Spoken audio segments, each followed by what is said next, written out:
My grandmother's birthday would be today, and my grandmother was just a character. I mean, a character to her heart.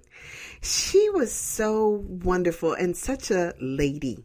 She would get dressed in the mornings. I remember she would use lots of powder and perfume, and sometimes she'd wear white gloves and always wearing hats to church, and, just a lady.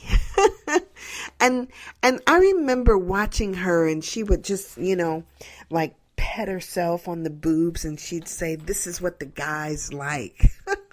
She would do all kind of interesting things to me. And as a child, I'd sit up and I'd watch her in wonderment, thinking, one of these days I'll be grown. One of these days I'll be able to drive myself here or drive myself there. I'll be able to date, and I'll be able to put on my makeup. It's amazing. We don't always recognize that somebody is always watching us. Somebody is watching how we deal with life, and they're taking notes.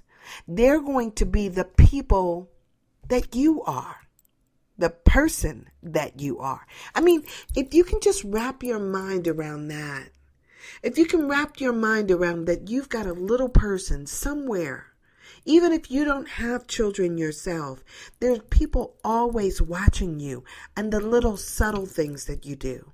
How are you responding to life? Are you laughing when you could laugh? Are you being sad, or are you complaining? Are you a gripe or a sourpuss? What is it that you bring to the table? What joy or what sorrow are you bringing forth? You get to choose. I've told people over the years that happiness is a choice that you make.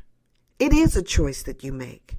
And you can either choose this day to be happy, or you can choose to be sad. And if you're choosing to be sad, if you're choosing to gripe, there's a lot to gripe about. I mean, think about it for a minute. It can be the traffic. It can be your job. It can be your family. It can be how much money you have or don't have. I mean, there's always something to gripe about. But guess what? There's just as many things to be happy and joyful about. It's your choosing. I mean, you can choose to be happy about waking up in the morning, about having food to eat, about having an internet or a phone, or however you're listening to this podcast. You can choose to be happy because you've got ears to hear, eyes to see, that you've got life in your body, and you've got another chance to make something happen. There's so much to be joyful and to cheer about. You don't have to be sad. Somebody's watching you. What are they seeing? What are they walking away with when they see you? Just something to think about. The joy is mine. Thanks for listening. This has been Sandra. I'll talk to you tomorrow. See ya.